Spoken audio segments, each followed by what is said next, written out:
Addaan nu jedhu kun Ardaawale jechuun jaarsaan Alee Waacurooqaa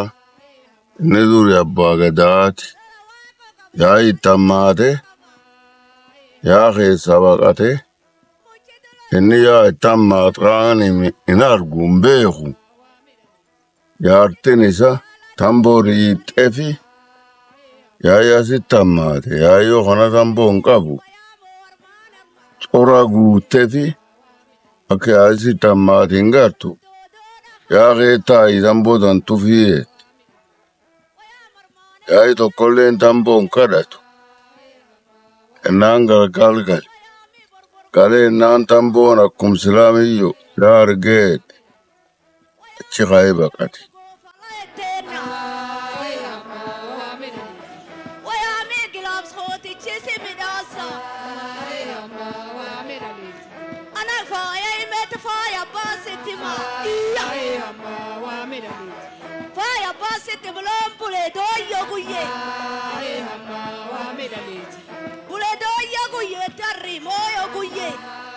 Gaadu walee qubate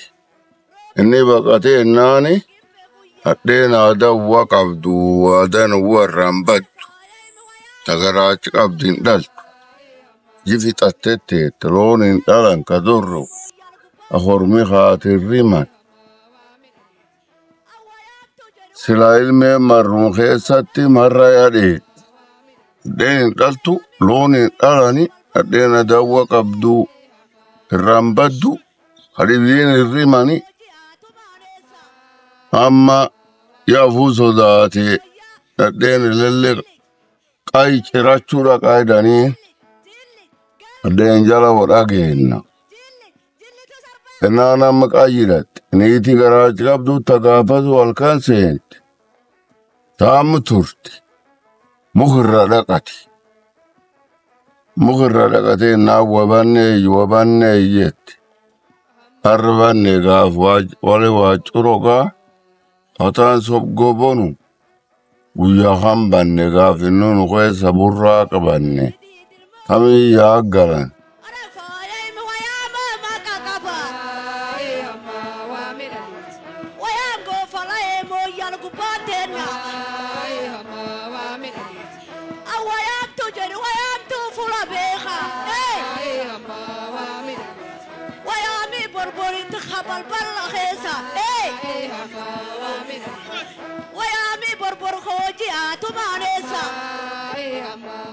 yoo akkana reebaedhaan reebani amma itti dhufan deebi'eedhaan goromsoddoma sii kennan amma inni deebi'e ennaani loon kaan cufu dhalan namilleeni hadheen garaachi qabdulleen akkufiit haxuurii qabdulleen akkufiit mirgisaan akkufiit mirgoo gabbinni akkufiit seenaan isaa kaan kan seenaan isaa yaa narralle yaafe achi godaane amma duuba gaadu walee qubate yaattuu deebi'uu dide gaadu waleeti hayas qubate armajjaa arda walee jechuun taana.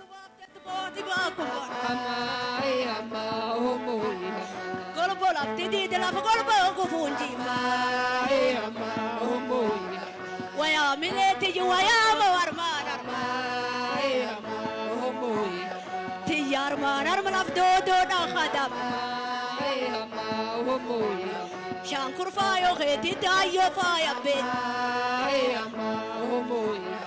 Shankuran be khanit bifana